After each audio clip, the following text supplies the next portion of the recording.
is Australia. This fucking language. Let there be 1,000 blossoms bloom as far as I'm concerned. But I ain't spending any time on it. Give him a Valium. Don't stop wearing the Speedos.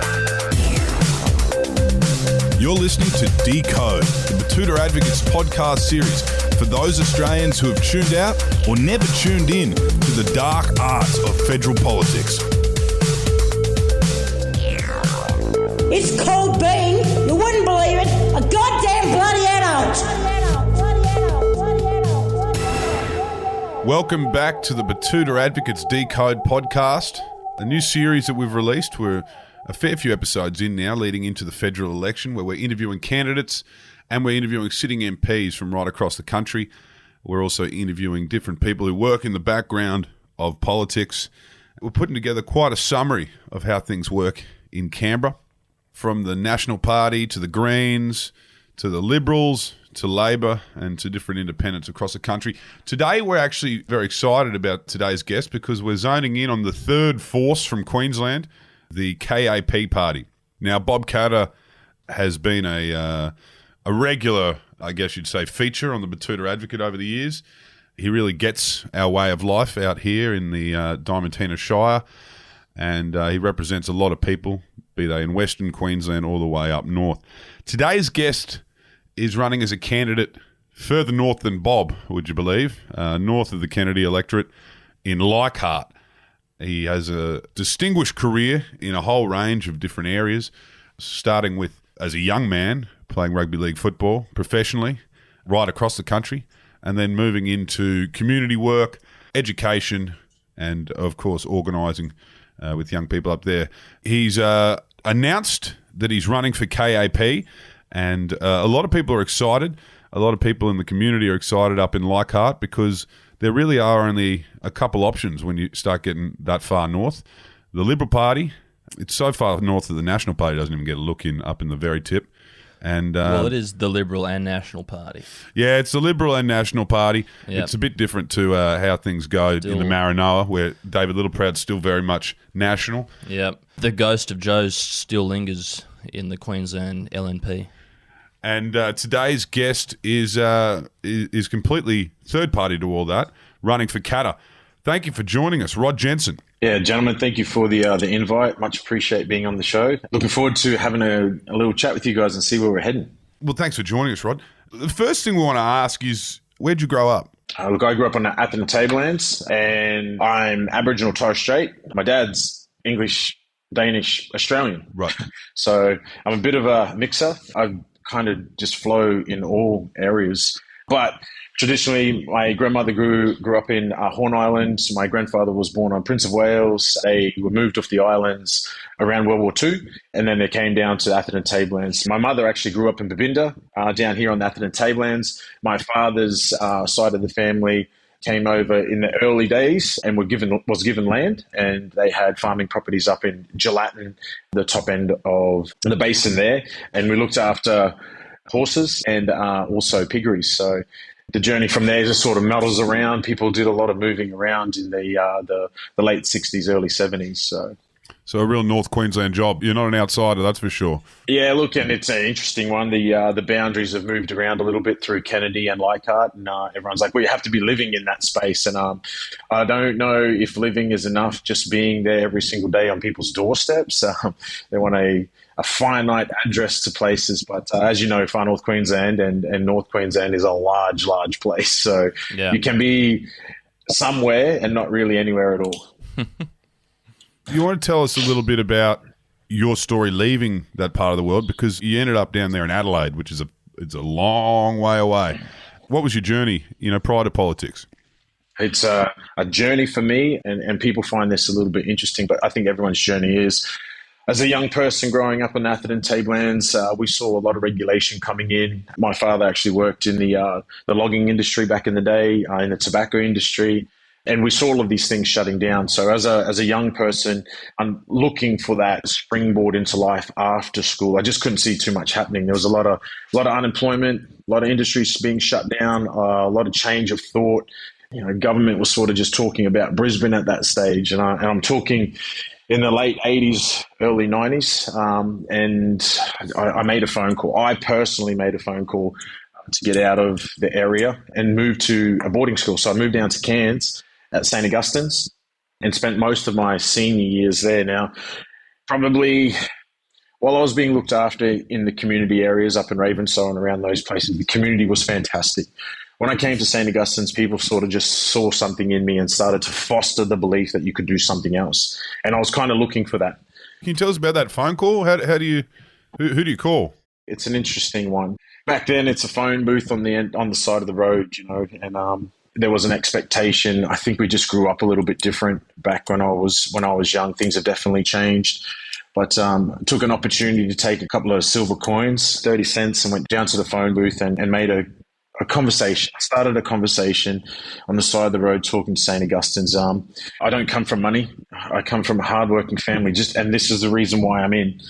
I want to speak on the behalf of those people. I come from a hardworking family. My mum's a nurse. My dad worked in the logging industry, as I said.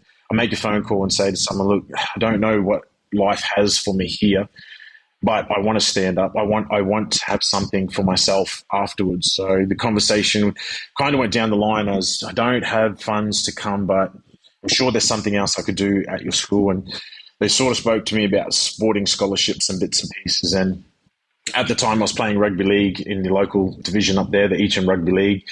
And I said, look, I think I could be pretty good at rugby league. And they said, look, come down and have a trial. And powers to be, Lionel Williamson, a rugby league great here in Far North Queensland, sort of said, come down, had a look. And he was like, this kid can do something. So it all transpires that I end up getting down there. I get a sports scholarship and I put my best foot forward. And I will say also that heading to St. Augustine's, I was probably on the back end of not being able to read and write. I was a young person that sort of been forgotten from education. I spent a lot of my time without a disability, and that's a bad word to be using now, but they had disability units that separated those that were having barriers and those that could do mainstream. And for some reason, Indigenous kids always ended up in the disability unit. So me and my brother, I spent a lot of time in that area. But when I came down to St. Augustine's, things changed. People were like, oh, hang on a moment, this young man can do some stuff. I left St. Augustine's probably in the best shape of my life. I ended up going to South Australia. And at that time, like, it's not a big thing, but my wife now and I made that journey. So I met my wife when I was 13 in Ravenshaw, and I think they say it's dating now, but I think we had a fairly strong courtship during that period and we made a decision. So that phone call and the idea of, hey, we can do something. We move away from the Atherton Tablelands and with a plan to always return. We watch too many people, the leaders of the community, go and follow those things into the city and never return. And I certainly wasn't that. We head to South Australia. I take up work, play in the Australian Super League. 2 years later, Australian Super League folds, ARL and Super League merge, become the NRL, and I head off to Canberra. Spent 5 years over there playing for the Canberra Raiders and starting my teaching degree over there. And then luckily enough, being able to work hard and put time on the ground got me to where I really wanted to start, back at the North Queensland Cowboys, where I should have been at the beginning. But came home, spent a bit of time there, finished my degree, and yeah. Now, we don't want to talk too much about your football career. I'm sure Bob chews your ear off. Bob chews your ear off about it. But I want to talk about being what I imagine is, a well-known footballer in North Queensland, a young prodigy, and then landing in Adelaide for this new club, the Rams, in a town where rugby league really wasn't the game. What was life like at that point? I'm sure it was different to Canberra and North Queensland Cowboys, that's for sure. Oh, absolutely. Absolutely. And, being a young person, you're always told that the world is your oyster. My wife and I went down, my girlfriend and I went down at that time, and we didn't have any support. So we just went about the normal things, what I called normal. Now, not so normal. Like, it's very difficult. Times have got a lot harder. Went to South Australia, started to get my licensing sorted. It was easy. The process was simple. I went and got myself a house with the support of the club. I'm not going to say that it was on my own, but we got to end up getting a house. My wife went off and worked. She was doing university at the time. I went off and got myself I was doing a diploma of law. So I was down at the Torrens Valley Institute of TAFE, and I was working part-time at a law firm, just filing some files, and in the afternoon off to training, and then playing on the television on the weekend. It seemed to me very normal. that is not the process now. It becomes very difficult for kids to get involved in things like that. But, we take the steps to do that, and we start planning things out. And, what am I? I'm 17 at the time, 17 and a bit. Now I'm being told that kids stay at the house till 25, 30. So we're definitely going backwards in giving people the opportunity that I had. Regulations and how things have changed are very different. So now the Catters, both Robbie and Bob and everyone else involved in the party, they talk a lot about keeping kids out of trouble. It's one thing to be a kid in a country town with nothing to do. You can find yourself in trouble. It's another thing to be a 17-year-old in the NRL. How did you avoid the riffraff that I'm sure, especially in Adelaide, where there's no eyeballs on you and you're surrounded by a bunch of guys who grew up in leagues clubs? How did you do that? Because you were filing cabinets as a 17-year-old. I'm sure there are a lot of blokes at the pub every night. I certainly don't have an answer for that. If we had answers, you'd be doing other things. However, I will say that certainly for me at an early age, I understood that I had no legacy. I wasn't one of those kids that your dad played or your uncle played or someone's given you favor here to get you through. I certainly was the guy that was in the backyard just making sure I was doing my tackling practice, getting dirty, getting dusty, making sure that if something was an opportunity, I was always doing it. And people say now, stay busy, that'll keep you out of trouble. And certainly that was my goal when I left Far North Queensland. People talk to me about, how many jobs have you had? And I will say to them, I don't know how many jobs I've had because I've worked on that many fruit farms as a kid. And when people say working on fruit farms, I'm like, man, I carried 60, 70 kilo tomato buckets out of a 150 meter row. And I carried that down to a truck. It's interesting as we go through all of this because people are saying to me, what credentials do you have to step up to become a politician? I'm like, man, all I'm asking right now is for a title. Someone needs to put something on the front of the desk because we've been doing this all of our life. We transition through life doing the political thing, except now I'm asking to take the voice of the people to the places it needs to go. Now, Rod, I just want to talk a little bit about the division of Leichhardt. It's 150,000 square kilometres, as we did say before. It's very big country up there in the Gulf and up in the tip. It's about the same size as Greece, but 80% of the population lives in and around Cairns. So is that where most of the focus is this campaign for Canberra? If you listen to the major parties, it is. Yep. And I'm not mudslinging there. It's just I don't know how much time they're going to spend in the outer reaches. And the honest truth of it is Cairns is, it looks after itself. They're a tourist industry. There's a lot of big business here. I just feel that there is more to be had out of Far North Queensland. While you're saying that Cairns is the hub, yeah, 100%. But I think if you open up Far North Queensland to the Torres Strait and the Cape, there is much more to be had. There is more expansion to be had. I think the one big thing that you have to recognise here is that the large Indigenous population that is from Cairns transitioning all the way through the Cape and the Torres Strait, and I think that voice is often missed. And I want all of Australia, not only just Far North Queensland, to realise that we are in a seat that not every single individual has the same rights. And where we are standing, the incumbent said, isn't it beautiful that the democratic process allows everyone to stand? And I stand here as an Indigenous Australian, First Nations Australian, along with another First Nation female Australian and another female. And I say it's not been a very long time for all of us to be standing here. And if you look at the history since 1950, yeah, I think one demographic has stood out quite strong. We've not all had the same voice, and unfortunately that voice has been cut down to only half the population. The linen shirts of Port Douglas, mate. 100%. That's a beautiful spot. And I'm not going to pick on the guys. They've got a very, very unique little spot there, and they've been able to build on that and make sure that their luxury has continued throughout the time that we've been here. And certainly a couple of roads around the outside of them look really nice, but if you start to head onto the Great Northern Peninsula, you're going to hit dirt real quick. Yeah.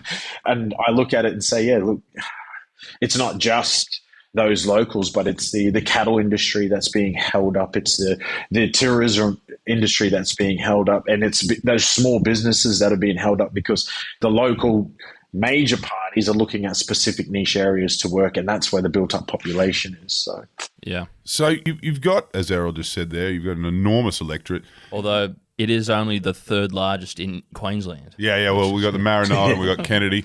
You've got a lot of Indigenous voters, and I shouldn't say voters because they're obviously citizens and people, but, that's a consideration that I'm sure Warren Entsch, even if he is not saying that on stage at the debate, is considering. But, North Queensland's an interesting place, and Bob knows this better than anyone. You're dealing with a lot of different demographics. You're certainly dealing with a lot of different religions. I mean, the Atherton Tablelands, you could mistake that for Southern Europe in some towns, you know what I mean? And with those industries bring different types of people, fruit particularly, and then, further north, the tourism. I mean, you get up into the top of the bloody Daintree and you start meeting people from Russia who are out there catching crocodiles. How do you speak to all of these different people? Because there's so many different personalities and so many different characters. Is that just the North Queensland intuition where you just got to talk to any man or woman standing before you and get on their level? I absolutely think it is the case. It doesn't matter who the candidate is or the party, to be honest. I think Far North Queensland is just down into the dirt people. They want to talk about what's going on in their lives, how their businesses are going, what their children are up to, how they see how Far North Queensland can also join the economic boom that our government believes that we're going through. Yeah. At the moment, I think the way they look at it is that we're all here, as you said, third largest. However, for some reason, our voice is never heard. The constant barrage of lobbying and going into flying to Canberra, going down and doing that and coming back with nothing has become the life journey of most of these companies, of most of these families. And then even when they do get a voice, it's always like, well, we're just going to give you the scraps of what you could have. It's very easy. If you fly into Brisbane at the moment, cranes are in the sky. They are constantly building, population growth. It's exploding. You come to Cairns and the council says to you, man, our population is almost at a point where we won't have drinking water. And how many cranes are standing in Cairns at the moment? 2. And I'm like, well, how can we be there at an explosion of population, but nothing is being done? Housing is out of control. Education is on a teetering point. And then everyone's saying, well, youth crime. And I'm like, yeah, well, that's because we don't have the infrastructure and no one has had forethought to say, well, in a moment, we're about to have a train crash. We're going to just watch that happen in slow motion and then react to it. The youth crime is the people jumping off the train before it crashes. It is absolutely the symptom. Like everyone's like, oh, I have the flu, but I'm not going to do anything about it until it's full blown.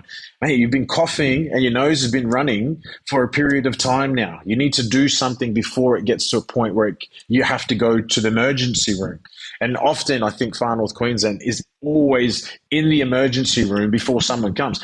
At the debate, there was a young community member from Machin's Beach said, it's awesome that all of these guys are getting funding for the flooding. Like, we really want to support that, but we never see the same outcome when we get smashed by a cyclone or the roads are cut off and we don't have any food on the shelves. Like, there is no infrastructure that flows in behind that. There is no emergency help that comes. And if it is emergency help, it's usually insurance companies that then just bump up the insurance premiums. Yeah. It's an interesting point you make there with the youth crime, because that's the only thing that makes the news in the South. Is they're out of control, the kids are out of control, the cars, the break-ins, everything like that. Obviously all very warranted issues and affects the way of life for local people. No one wants that. No one wants to have to deal with that. But it can be played as a bit of a dog whistle. It certainly is in Townsville. With someone who's got all of these ideas and all of these, you're pointing to all these other symptoms. How do you get past that? Far North Queensland's a very egalitarian place in many aspects on the street between people. A lot of people grew up together, different colours, different backgrounds. But when you start getting into this, local media and local politics, it's very easy for people to be pitted against each other. And that distracts from these things you're talking about here, like the fact that we're running out of water. Look, there are a couple of things that governments are going to always jump on. And if you're really a student of society and you really want to have an informed opinion before you go down to the pub and yell at each other, you need to look into it. And I was only at a community gathering 2 weeks ago, And it was out in the Edmonton area, and they're looking at putting in a alcohol and drug rehabilitation centre for youth, which on the actual idea of it, you need to have those things. There are kids out there that are going through some stuff. It's a medical thing. We need to get it sorted. We don't have those in Far North Queensland, but there is an idea that with that comes crime. And I'm like, that's disappointing to see. However, the police stood up and they gave a snapshot of what's going on in that community. And they're like, I don't think you really see what's going on, because yes, there is some crime. However, most of that's being dealt with, and you have almost 100% compliancy of the youths that have gone through that trouble with everything that the courts have told them. There was one child that was on probation, and that child is 98% compliant within the regulations that have been given to him. It's very difficult when you see just the other end, where Facebook and all of these pages are jumping up saying, oh, my car got stolen. I totally understand that. I'm with you. You said yourself, we don't want that to be happening. But what are the precursors to that? And I'm going to say, I don't want to use COVID as an excuse, but COVID unseated the apple cart for the pure reason that no one could go and do the activities that they were normally doing, and which was their schedule.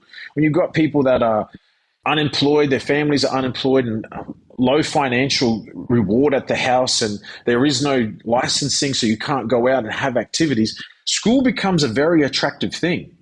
Take that away from the kids, which happened. They shut the gates for quite a while. Some kids got online, 100%. My children did. They were in the Catholic diocese here. They jumped online. They had interaction with their friends at school, with the school teachers, and they just continued to some normality. Some kids did not. And I will say to most of the community, you need to look at who's saying that's looking after education at the moment, because many of those kids that are creating or have issues with crime are around about that 10 to 14 mark. And I will say to you, has education gone out and got those kids? Have they opened up the gates fully yet? Are they participating in schedules that they would normally have that curbs the idea of them being out in the street? I saw comments from Townsville saying these kids are creating crime during school hours. I get it. Why are they not at school? But more importantly, has school said that they're open yet? I know that they've been talking about a massive teacher shortage. They've also been talking about mandates, like these sorts of things that are actually creating some of the issue. And I know the government's not talking about mandates at the moment, but it was the Queensland Human Rights Commission came out and said mandates for early childhood teachers and age homes is unconstitutional. That's 3 years after they got forced to do it, and teachers are leaving in droves. If you don't have teachers, you don't have kids in the classroom. And it's easy to say that the kids are out there doing something, but we as a society and as a community aren't supporting the kids themselves. Can you tell us about the first time you started having thoughts about, it sounds like a lot of your thinking and a lot of your working life, you've been politically minded in one way or another. But when were you actually thinking, okay, Canberra? When were you thinking, oh, that could be changed in Canberra, or that could be changed in Brisbane? Like these issues could be taken down there. When did you start thinking politics? And furthermore, what took you and drew you and brought you into the KAP fold? It's very interesting. You can't become something you can't see. So growing up in Ravenshoe, it was all just about small community. This family looks after that, and they're going to invite people to do it, and we do a chook raffle. That's about as close as you get to government. Going into the NRL showed me something else. I recognized quite quickly that being a part of a conversation and being visual in a conversation allows a conversation to grow. And I've just lived by the philosophy, if I'm going to do something, I need to tell other people so then they can hold me accountable. And I think that that's where government needs to be right now. You say it, you do it, because I'm going to hold you accountable. And don't get upset if I tell you that you haven't got there, because I'm the person that's going to hold you accountable, not you. So the idea of being in the NRL and understanding, being a professional athlete is a difficult thing. No one ever signs up to be a role model, but as soon as you get a contract, which is an interesting concept, it's just work, you become the morality for society. You have to be doing the right thing. Do you know that thousands, if not hundreds of thousands of kids are watching you?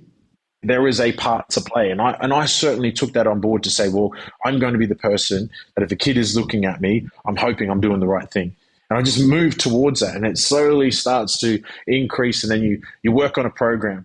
I know that the NRL had one, Learn, Earn, Legend. I don't know if you guys remember this. I remember that one. You know, like it was getting around, making sure kids are doing the right thing, be at school, use sport as a carrot, and then everyone else has sort of turned something into it. But that was a program that went away. And I'm like, wow, why?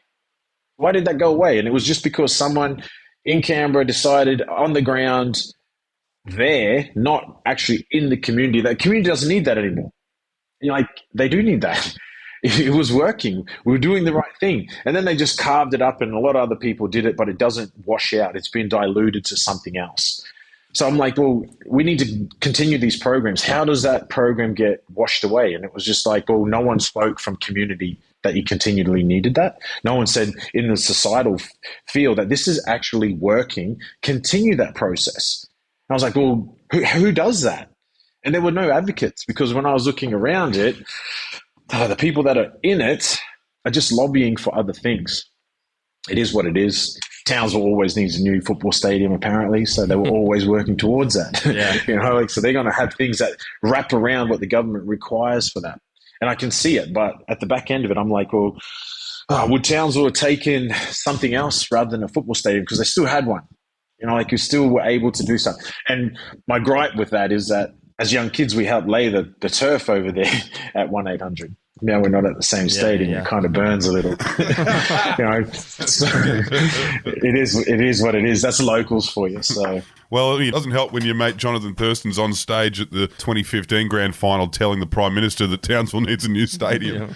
Yeah, absolutely, 100%. You know, we get along, and I don't know if everybody knows, but I spoke out about some Indigenous funding that was being used incorrectly at one of the schools where I was from. And I'm just like, man, the integrity of how some of these things actually fold through is being lost. I think over my period of life, you know, you've been told a small lie, and then that becomes the norm. And government continues to do that. I saw a post on LinkedIn, and it's all business people talking there, and they're like, how about we make a stand to say that politicians need to be at the same level as CEOs of corporations? You are held to account for the promises that you make and the things that you don't go through on.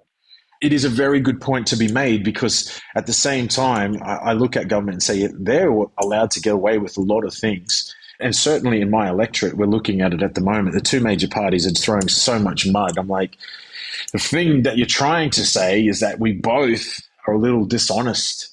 But the biggest thing you need to be saying is that you both haven't done too much in the last period. That's why you're having a conversation, an arguing match, rather than just saying, these are the things that we've done. These are the records that we have. And I think that then goes into the conversation about the KAP. Canberra Australian Party. Bob has been an outstanding advocate in Far North Queensland. Like, and you guys would know, love him or hate him, it has to be said, Bob will be the one standing before the conversation, during the conversation, and after the conversation. And he will remind you the next day, when most government people fly in, fly out, and the conversation is done. You know, like we had that, we spoke about it, you had your chance, it didn't wash, and then we forgot about it.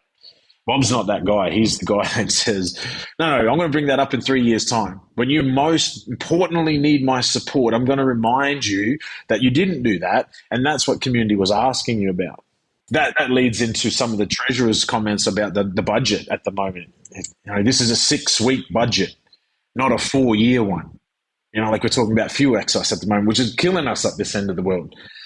You know, not just at the family Bowser, but I'm talking about transport, the trucks. You know, no one's really looking at how the truck industry is going to be hurt at tax time, because they've changed how the excise is actually being done just for the period of the election. And the tourists too. Like, it is a long way from Cairns up to the tip. And that takes a lot of diesel. A wicked van costs a lot to fill up. It does. It does. Half of the fuel of Australia, which is meant to be, you know, what have we got, 3 days worth of fuel total? Yeah, well, I reckon 1 day of that's on the top of a wiki van running around the top end here. So. And our reserves for emergencies is over in Texas. I honestly think sometimes diplomacy with international outweighs what's happening on the ground here. And when I say that, and I'm talking about all of Australia, I have to make the disclaimer that Queensland, Far North Queensland, is under a second run there. So there's the Australia, and then there's Far North Queensland, which is, people are jumping up and down at the moment. And I will openly say places like Bemiga, Torres Strait, Weipa, they've been paying $1.70, $2 for fuel for the last 2 years. Then the Bowsers in Brisbane reads $1.70, and then someone jumps up and down and says, whoa, affordable living. Like, man, we watched the tankers run past the tip, taking all that fuel down to Brisbane, and then they put it on a truck and then bring it back to us. I'm like, they're the forethought of our governments at the moment and the current time of who really can make themselves a sustainable entity is just not happening. You mentioned there, you've got global diplomacy, you've got Australian politics, you've got Queensland politics, and then you've got Far North Queensland. Might even be a few rungs below Australia. And then from there, you've also got communities that never get a look in. The last time a politician visited the Torres Strait was during the Mabo decision. What's going on in some of these remote communities? I want to talk about the islands because you've got quite a few in your electorate. It's such an interesting conversation, and I believe that most of those communities are just disenfranchised. Mm-hmm. And you'll hear it all the time. It's another dog whistle, like you said. Oh, the communities aren't interested. They don't vote. And I think maybe there's a little bit of honesty in that. There's a bit of honesty. You're looking at it from a different lens. They're not voting because that's their way to protest, to say, we're not being heard anyway. We'll vote you in because you come with great promises. But when do we see you again? The next election. And I'm a full advocate of saying, make sure that your voice is heard. Make sure that your vote counts, because those one votes do lead to a position. I've got candidates here in Cairns at the moment in two major parties saying it's only a two-dog race. No one else matters. And to be honest, if you look at the tail of the tape, that's how it's been since, I said, the 1950s. They just swap between each other. And we're at a point, and look at it, how you look at it is your own point of view, but we're at a point where those two voices, so the two major parties, are identical. One is supporting the other. One is in opposition and one is government. And that's all they're doing. They're not actually saying that people need a voice. It was brought up in the debate. There is an Indigenous voice at the moment in Parliament, and it was brought up by a Torres Strait lady. She said, if you're voted in, how are you going to strengthen that? And it's very important because at the moment, while you have a voice, it's unheard. It's just not being listened to. And the incumbent said, you need to look at the KPIs, you need to look at the close the gap strategies. And I'm like, all right, sitting on the ground, the one thing that I see that is not being looked at, because the close the gap, which while is very important and a little bit disrespectful in saying that there is a gap, the one thing that's being missed is that the equal rights, the lawful rights of the citizens on the ground here just do not exist. And then people say, what do you mean by that? And I'm like, well, let's have a look at land ownership. Not necessarily traditional land ownership, but some of these communities are still living on dogged ground, which means that you can't have freehold lease. You can't have personal lease. If you build a house, when your lease runs out, you lose all your wealth. If you have a cattle property at the moment in the Far North, you actually own only the cattle. But we know that the law suggests that where you run that cattle is the person who owns the land owns the cattle. So if the state government is owning pastoral land that they're allowing an Indigenous company to run cattle on, it probably suggests that government owned the cattle, not the business that they're allowing run on there. These things lead through to a person having self-esteem within their community. They can stand tall on saying, well, that's mine. I own that. And I've been working alongside you. I haven't been just working a government program because I have ownership of that. I am now giving back to the community. Similar with the Torres Straits, it's a very interesting concept. Fisheries, how that's all run through, who can get licensing, bits and pieces like that, which makes people become autonomous in their own wealth, their own health, their own education. All of those things spur onto something. So owning a house is a big thing. And I hear it, normal Australia, mainstream Australia is yelling out saying our children should be able to have the right. And I'm like, man, we don't even have the right to hold land at the moment. Like, it's very different conversations that are happening in Canberra to what's happening in Weipa. Not picking on Weipa, but they've got a large mine there that continually takes up iron ore, and the people are still fighting to have a voice on how that is done. The conversation in Cairns, and you bring up quite rightly Port Douglas and what's actually happening in the Cape and in the Torres Strait, very different. I saw footage in the middle of last year. Yam Island, there was quite a large king tide, and the salt water was running to the middle of the island, and people were frantic. Where was the government then? Because there's a flood down there in Brisbane and in Sydney at the moment, and they're everywhere. Conversations are different. Yeah, you're pointing out, something that a lot of people down in the Canberra political class wouldn't actually even consider, is that North Queensland is a tale of two cities. And in fact, Australia in itself is a tale of two cities. You seem to have some refreshing ideas, and, you're bringing them to the table as a third party on these debates. What are you feeling in the electorate? You're talking to a lot of communities that aren't heard, so I'm imagining there's a lot of support there when you start saying things that they want to hear, or saying things that are addressing the issues they have. What are you feeling? Are you getting a pat on the back in these towns you pull into? Are you getting those nods? Look, to be fair, I'm going to just say Far North Queensland are not decided yet. I think at the moment, similar to me, I will sit and I will listen. I'm happy to listen to anybody. Same with the everyday Queenslander, I believe. We're going to sit down and we're going to break bread. At the moment, I think the government and Far North Queensland, I'm just going to say constituents, because voting doesn't really mean anything. But the constituents are saying, look, at the moment, they're not even listening. Yeah. I don't want to put words in anyone's mouth, but I have been traveling in the Cape and the Torres Strait, and I will do such for the next couple of weeks. So if anyone's listening to this, if you see me around, come up and say good day. But people are saying that they're sick of being spoken down to. The government says this is what you require, but realistically on the ground, they're like, that's not even meeting the mark of where we are, or it's so off target, you've missed the target totally. I'll bring it back to the water conversation here in Cairns about population growth. At the moment, there's a conversation around agricultural growth and also population growth. But the government that we have standing at the moment just is saying water. It's water. It's not. They're very different, and one can't be done without the other, because the one that's underdone will make the other fall over. As I was saying, it's big picture stuff. And at the moment, we have a government that's thinking about only the next 6 weeks. And if they're doing that the entire term, only for the next 6 weeks, this is a rug situation. The carpet is dirty, quickly throw something on top of it. It's a conversation that I think Far North Queenslanders and Queensland as a whole are very used to.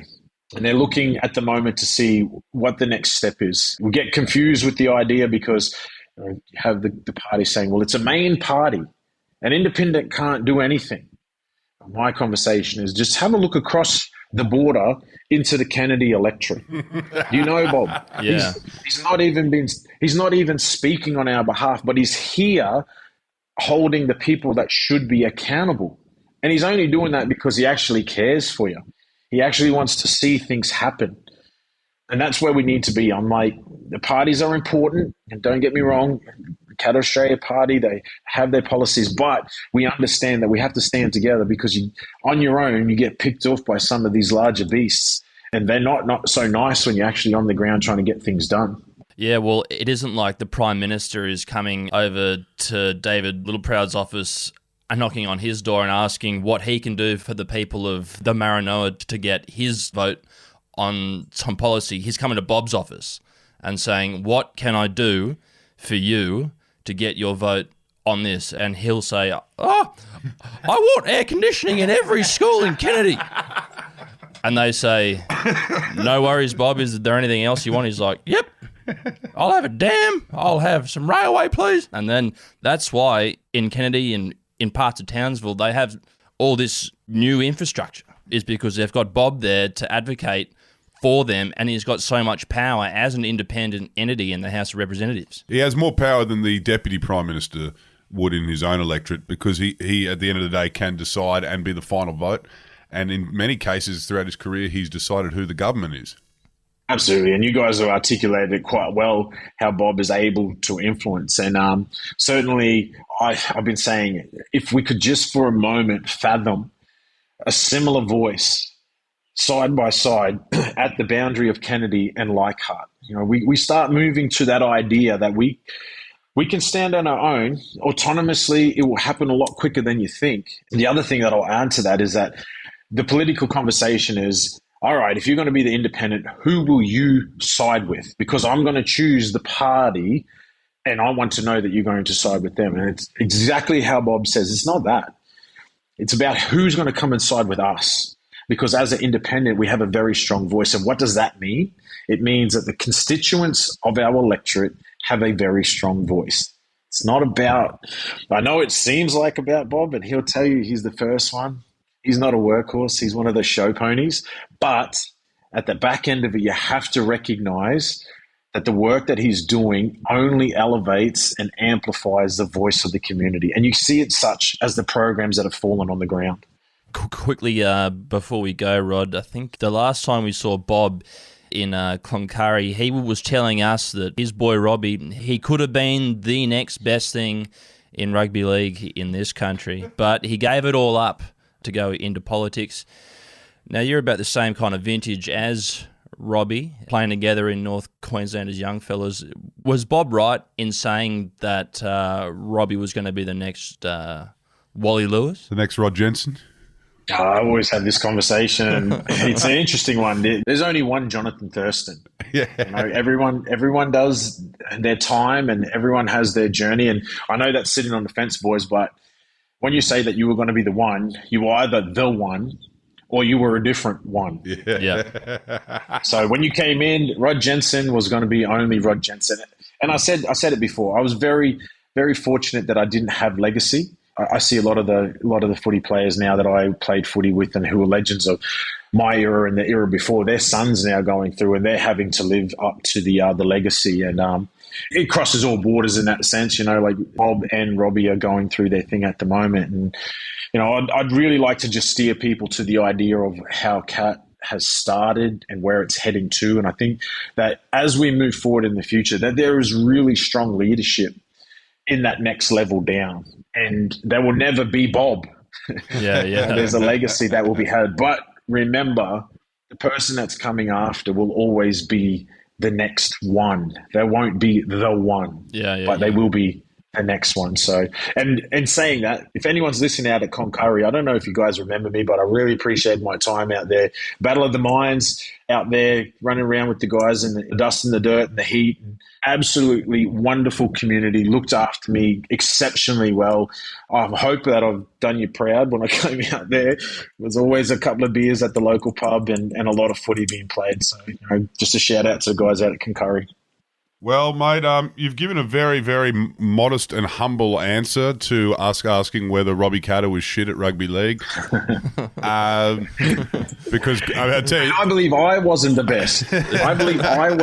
And there's that many people come up to me and say, you had a stellar career. And I was like, I don't know if you were watching. Pat Richards' palm still in my chest from 2005. My brother will never let me forget it. So I'll tell you one person that would say that Robbie was a world beater was Chris Afuli, the Queensland leader of the opposition. He reckons he got folded by him in some comp up there and as young blokes. I appreciate your time, boys. And look, the rugby league stories are what they are. I'm pretty sure in 20 years' time I'm going to be in a bar somewhere and someone's going to tell me, hey, I was much better than you. You should never have played. So. Yeah. Mate, thank you for joining us today. It's interesting to hear KAP's plans for Far North Queensland and your plans yourself. Rod, all the best with the campaign, mate. Gentlemen, I appreciate your time today, and to all your listeners, what a great podcast. Keep supporting them. Good work getting the message out there, guys. Thank you very much.